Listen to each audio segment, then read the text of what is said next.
Bonjour à tous, j'espère que vous allez excellemment bien. Aujourd'hui on se retrouve pour parler cyclisme, pour faire la présentation d'une nouvelle épreuve.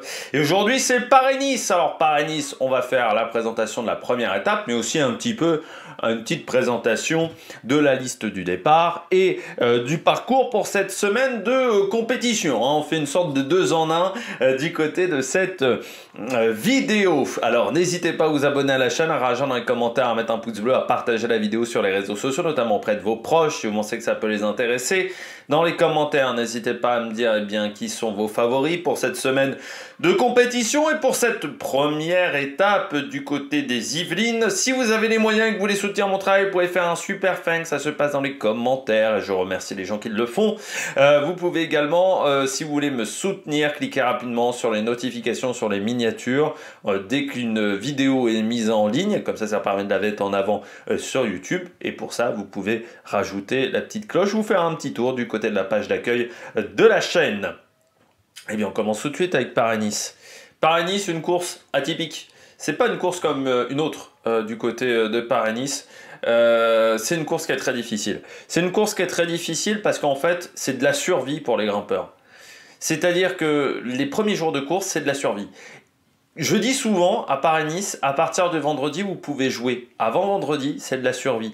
On pourrait comparer ça un petit peu à un individuel au biathlon. C'est-à-dire que l'individuel au biathlon, vous savez, c'est une épreuve de 15 km ou 20 km chez les garçons, où à chaque tir, on rajoute 1 minute de pénalité. Il n'y a pas de tour, en gros, de pénalité. On vous rajoute 1 minute à chaque tir manqué. Et donc l'individuel, il faut réussir à faire 15 sur 15 sur les 3 premiers tirs. Et ensuite, si on est bien positionné après les 3 premiers tirs, on peut jouer sur le dernier tir et essayer de tirer rapidement. Il faut déjà survivre aux 3 premiers tirs. C'est un peu pareil par Nice. Il faut survivre aux premiers jours de course. C'est-à-dire qu'il faut survivre et à partir de vendredi, là tu peux commencer à jouer, à t'amuser.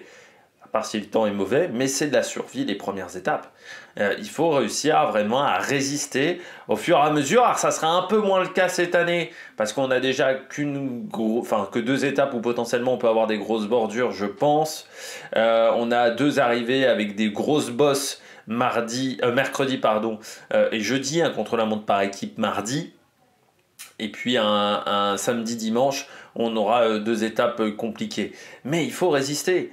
Il faut résister aux bordures, il faut résister à tout. C'est une course où il y a toujours beaucoup de tension dans le peloton sur les premiers jours de course. Le temps, qui souvent peut être maussade du côté de Paris-Nice, c'est pas une partie de plaisir. Je connais assez peu de coureurs qui adorent Paris-Nice. C'est un passage obligé, t'y vas parce que t'es obligé d'y aller.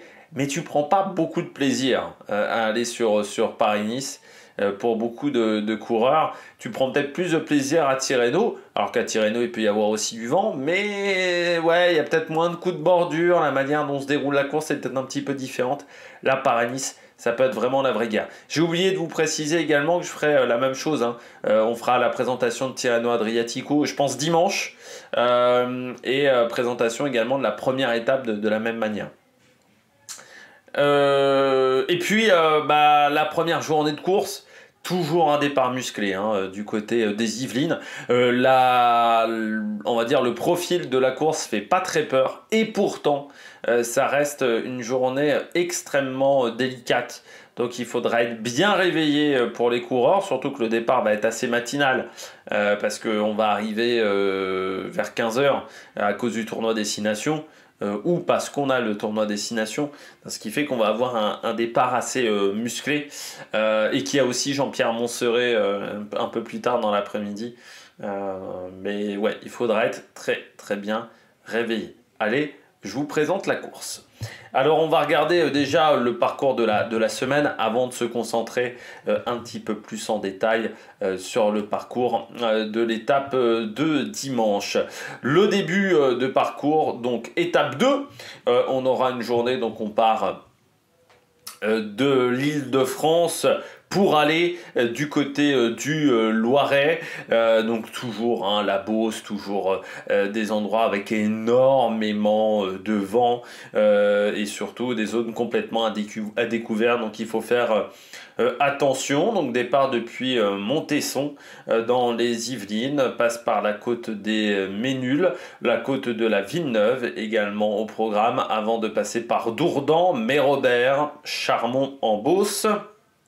Et puis on arrivera à Bellegarde, pas très loin de la forêt orléanaise, avec un parcours que l'on fera, deux passages sur la ligne d'arrivée, avec un premier passage qui sera sprint intermédiaire, à seulement 21 km de l'arrivée, donc ça sera assez atypique. Le lendemain, le fameux contre-la-montre, toujours le même format de contre-la-montre, c'est-à-dire que c'est le dernier coureur qui compte.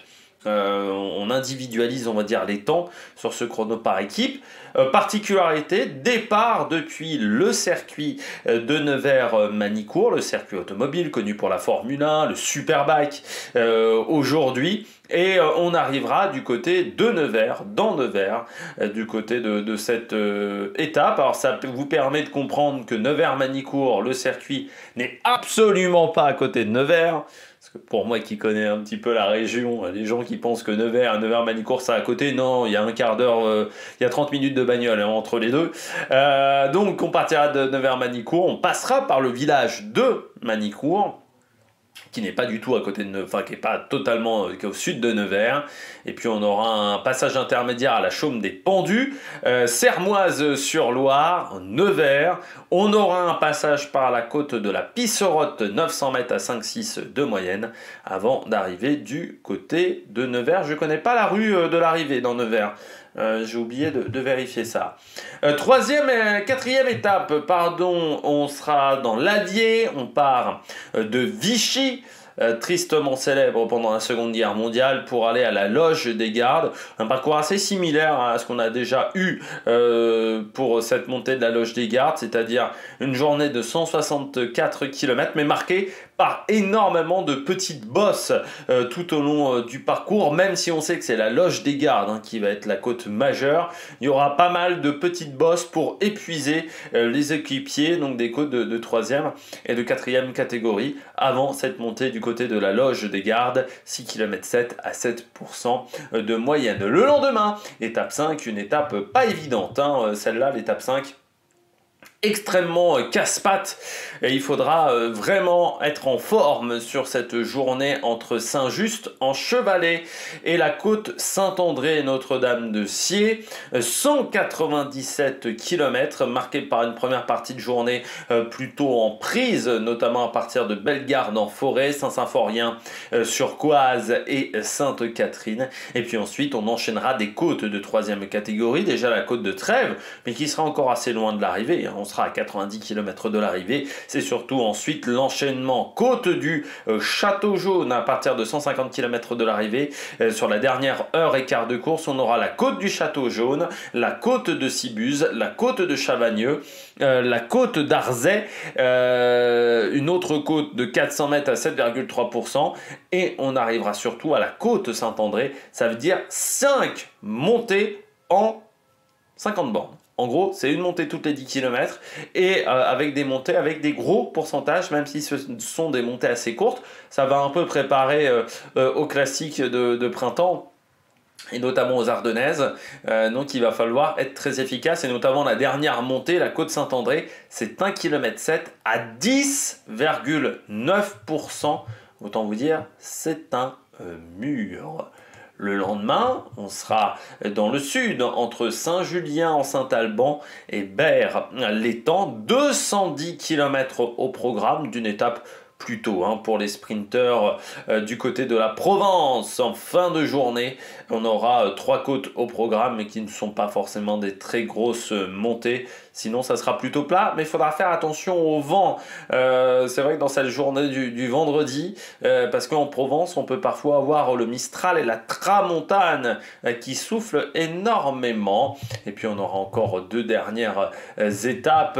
La première, oui, c'est bien départ de Nice pour aller à Oron. 149 km, c'est assez court, avec surtout deux côtes importantes dans la journée, hein, la Colmiane et cette montée de Oron. On aura quand même deux autres côtes de deuxième catégorie, la côte d'Aspremont et la côte de Belvédère. Et donc cette Colmiane qui sera à une cinquantaine de kilomètres de l'arrivée, 7 km 4 à 7% de moyenne. Et puis on redescendra pour arriver vers Oron, petit passage à Isola, sprint intermédiaire. Et vous voyez qu'à partir de Saint-Sauveur-sur-Tinée, eh bien, on est en prise jusqu'à l'arrivée. C'est 50 km en prise. Alors, c'est pas une montée avec des gros pourcentages, hein. Vous voyez, les 7 derniers kilomètres, c'est du 7%. Mais bon, ça grimpe quasiment sur 30, 32, 33 km. Donc ça va être très long et il faudra faire attention au froid du côté de Oron, parce que 1600 mètres d'altitude, on peut avoir extrêmement froid à cette période-là de l'année. Puis on terminera du côté de Nice.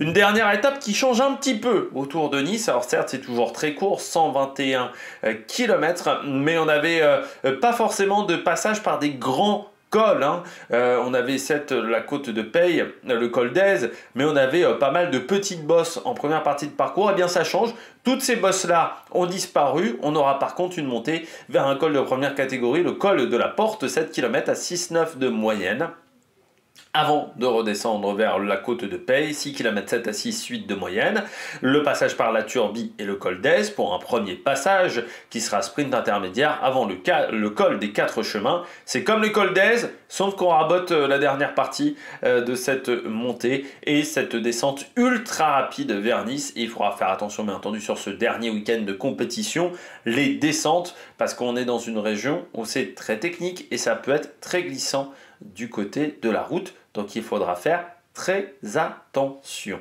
On regarde tout de suite le parcours de cette première étape entre Le Perret en Yvelines et Le Perret en Yvelines. C'est une grande boucle, enfin, qu'on va même faire à plusieurs reprises. Un parcours où l'on trouvera deux côtes au programme. Première boucle, donc Le Perret en Yvelines, on passe par Montfort-l'Amaury. Montfort-l'Amaury qui est connu notamment au niveau de l'agence antidopage. On continue avec la côte de Villiers-Saint-Frédéric à 1,2 km à 6,7 de moyenne. Les Ménules, Le Perret en Yvelines, premier passage par la ligne d'arrivée. On aura ensuite une plus longue boucle où on passera notamment par la côte des 17 tournants, côte très connue par les amateurs de cyclisme en Ile-de-France, 1,2 km à 5,3 de moyenne.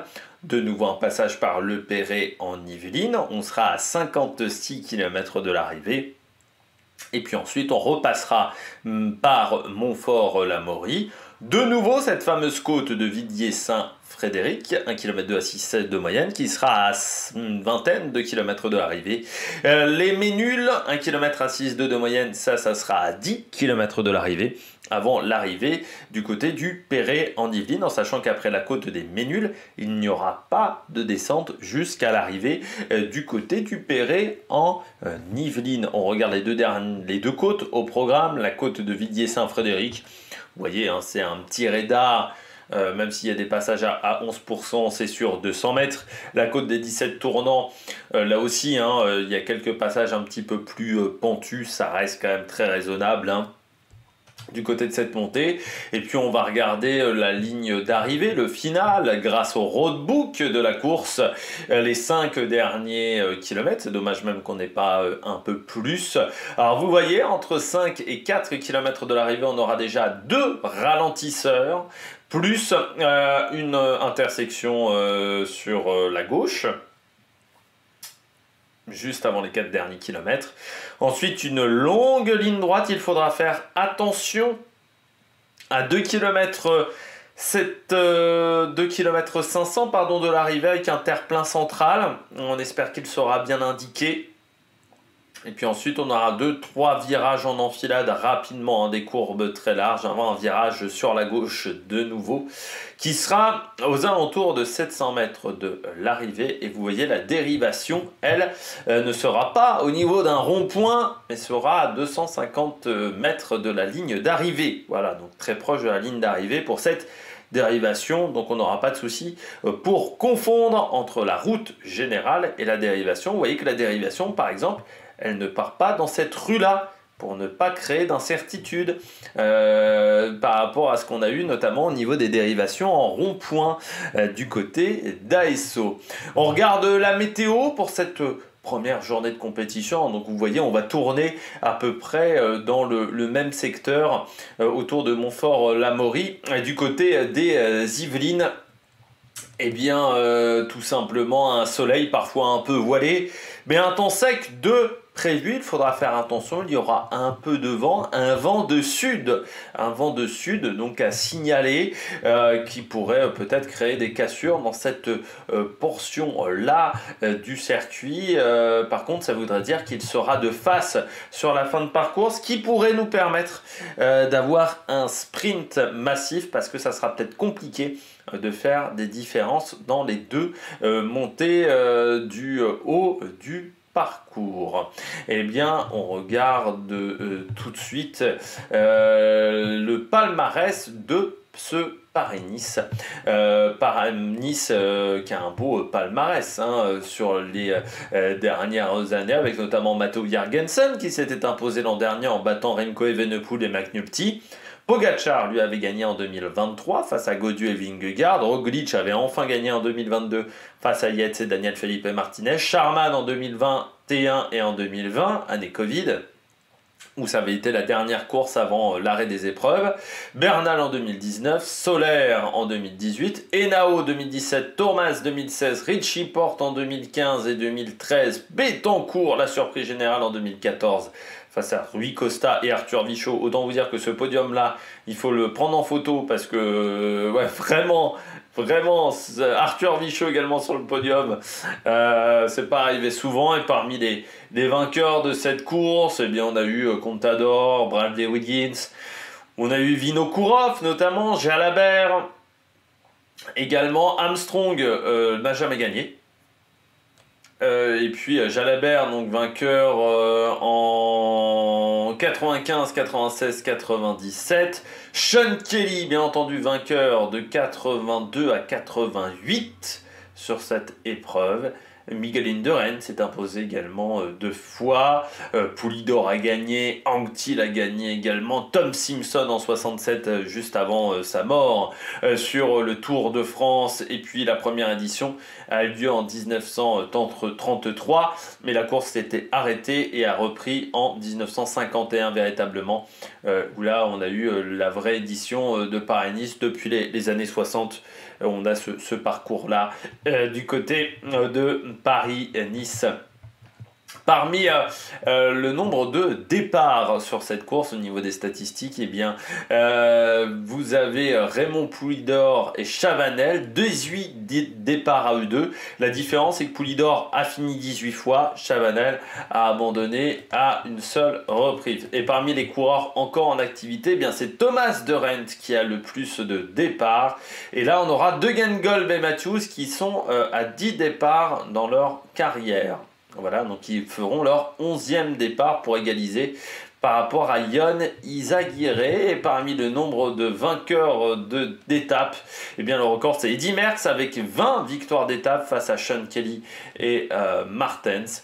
Et si on regarde les coureurs encore actifs, eh bien c'est Sam Bennett qui a le plus de victoires avec 5 contre 4 pour Roglic et Yates. Et Arnaud Démare est à 3 à égalité avec Matthews et Olaf Koy, et Dylan Groenewegen et Tadej Pogacar. Donc on est à loin des 20 victoires d'Eddy Merckx du côté de ces différentes statistiques. Toujours très intéressante de savoir ce genre d'informations. La stratégie pour la semaine, il faut être bien placé. Il faut être bien placé dans les moments importants.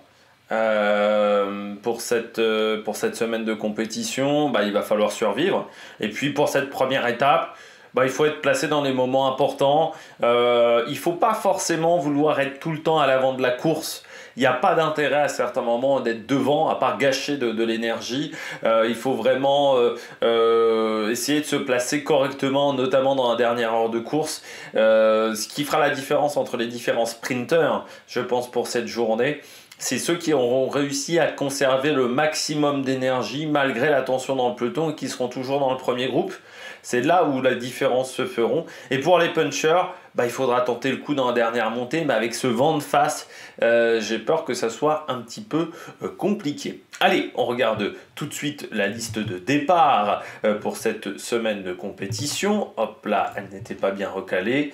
Eh bien, on commence avec Vingegaard qui sera au départ. Je vais même la mettre à jour. Voilà, elle est à jour à 14h37. Donc Vingegaard sera au départ avec Jorgensen, notamment du côté de la Visma, et Axel Zingler. Du côté de la Soudal Quickstep, on vient avec Charman, Van Wilder, mais également Tim Merlier. UAE vient avec Jean Almeida ou encore Molano, Sivakov et Narvaez. Du côté de la Lidl Trek, Mats Pedersen avec Skiel Mose. Du côté de la Red Bull Bora, les frères, on aura un des deux frères, Van Dijk, également Van Poppel et Vlasov et Lipovic. Van Poppel qui devra faire attention au niveau des cartons jaunes. Jaiko Alula avec Michael Matthews, Ben O'Connor sera au départ, ou encore Mauro Schmidt. Ben O'Connor qui a été ajouté il n'y a pas si longtemps que ça sur cette liste de départ. Ineos vient avec Jungels, Arensman ou encore Tobias Foss. Du côté de la Decathlon, on vient avec Armirail, Gall ou encore Paris Peintre. Du côté de la Bahreïn Victorious, Buitrago, Lenny Martinez ou encore Fred White. Du côté de la Team Picnic Postedel, Andresen, Bronin Bardet ou encore Jacobsen. Du côté de la Movistar, on vient avec Pablo Castrillo, Garcia Cortina ou encore Jefferson Alvaro Cepeda. Du côté de la Tudor, Alaphilippe sera au départ avec Dainese. Et Storer, du côté de la Groupama, Guillaume Martin sera là avec Stephen Kung. Du côté de la XDS, Astana, Champoussin, Terrada ou encore Chesbol. Du côté de la Arkea, on vient avec Arnaud Desmar. Du côté des sprints, du côté de la EF, on vient avec Albanese ou encore Nelson Poles. Du côté de la Uno X, on aura Johannes Kulset, Vareskjold ou encore Andreas Leknesund. Du côté de la Cofidis, Anthony Perez avec Agnokoski seront en départ. Du côté d'Intermarché, on vient avec Hugo Page et encore Taco Van Der Horn. Zimmerman sera également là. Du côté de la Total Energy, Steph Kras, Emilien Janière ou encore Jordan Jegat. La Alpecin vient avec Tibor Del Grosso ou encore Luca Vergalito. La Cara Rural qui est donc l'invité de dernière minute. Yuri Letao ou encore Guillermo Thomas Silva seront au départ. Et je pense qu'on les verra souvent dans les échappées, la Cara Rural, qui auront envie de se montrer. Mais on a quand même Yuri Letao et Silva pour peut-être tenter un top 20 et Letao pour peut-être tenter des résultats sur les sprints. Eh bien, on regarde tout de suite mes favoris. Alors mes favoris pour le général, déjà pour commencer, pour le classement général sur cette semaine, eh bien on aura Jonas Vingegaard bien entendu, même si c'est pas forcément la course qui lui correspond le plus, lui aussi fera partie de ceux qui devront survivre dans les premiers jours, parce que les étapes punchy, faudra voir comment il arrive à les passer. Par contre c'est sûr que le contre-la-montre avec Jorgensen, ça va être quand même idéal, où il devrait aller vite du côté de la Visma sur ce contre-la-montre. Et aussi, lors du dernier week-end, ça devrait pas mal se passer pour Jonas Vingegaard, mais il faudra voir comment ça se passe avec Matteo Jorgensen du côté de Skiel Mose. Lui, il a les qualités pour les arrivées un petit peu punchy, avec ses qualités de sprinter. Le problème, c'est l'équipe qui vient aussi avec Mats Pedersen, donc on aura envie d'aider forcément le sprinter, et ça va peut-être pas aider du côté de Skiel Mose. Almeida, là aussi, on vient avec des ambitions pour Molano, mais on sait très bien que Molano, on ne lui mettra pas une équipe à son service. Il y aura Rui Oliveira et pas grand monde d'autres. Almeida, il faudra qu'il fasse attention sur les étapes de mercredi et de jeudi, parce que son moteur diesel, il va falloir le mettre en route beaucoup plus rapidement et qu'il ne se fasse pas avoir non plus lors de cette première étape. Buitrago, il connaît déjà le chemin, il sait comment être performant sur ce type de parcours, donc il faudra s'en méfier avec Lenny Martinez en doublette. Le problème du côté de la Bahreïn, c'est le contre-la-montre. Il risque de perdre pas mal de temps. C'est ce qu'on avait vu du côté du Tour de la Communauté de Valence, notamment avec ce contre-la-montre par équipe où ils n'avaient pas été hyper performants. Parmi les coureurs à suivre, Pablo Castrillo, là aussi du côté du contre-la-montre, devrait perdre un petit peu de temps. C'est dommage parce que Castrillo va tracter l'équipe, je pense, et est capable d'être performant sur un contre-la-montre en individuel. Romain Bardet, eh bien oui, toujours ce métier de Romain Bardet qui fera son dernier Paris-Nice. C'est l'une des dernières courses en France aussi qu'il réalise avant le Dauphiné. Donc forcément, il aura envie de bien faire. Et puis Matteo Jorgensen, oui, même si Vingegaard est leader, Jorgensen, il sait très bien se placer sur le plat. Et puis Lipovic, on verra comment ça se passera pour le coureur de la Red Bull, Bora Hansgrohe. Et puis Van Wilder également, le Belge, qui sera le leader du côté de la Soudal Quick-Step. Mes favoris pour cette première étape, eh bien Mats Pedersen, on sait que le sprinter est toujours très fort dans ce type d'arrivée, il faudra s'en méfier, mais il devra durcir la course, car sinon Tim Merlier pourra le battre aisément. Parmi les sprinters qui passent bien les bosses, j'ai mis également Tobias Lund Andresen et Søren Varejkjol en pleine confiance après sa victoire du côté du Het Nieuwsblad. À suivre, Juri Letao qui est capable de faire la grosse surprise, il faudra s'en méfier. Vincenzo Albanese, je l'ai assez peu vu du côté de la EF, donc j'attends de voir ce que ça peut donner. Et puis Axel Zinglet également, le coureur de la Visma maintenant, Liseback, mais qui devra se débrouiller un petit peu seul. Le programme télé pour cette première étape, eh bien ça sera sur HBO Max et France 3, je vais réussir à faire une phrase à 13h35. Et puis à 14h sur Eurosport 2, sinon pendant toute la semaine, ça sera aux alentours de 15h normalement pour cette semaine de compétition et puis pour le dernier week-end. Bon, voilà, je vous redonnerai les horaires au moment voulu, en sachant qu'on fera le débrief de chaque étape désormais le matin aux alentours de 7h. Pour le débrief de cette étape de Paris-Nice. Il y aura également les présentations d'étapes du côté de Tirreno Adriatico et puis bien entendu les débriefs le soir. Comme d'habitude. Allez, n'hésitez pas à vous abonner à la chaîne, à réagir dans les commentaires, à mettre un pouce bleu. Allez, ciao ciao sur l'Amérique Production.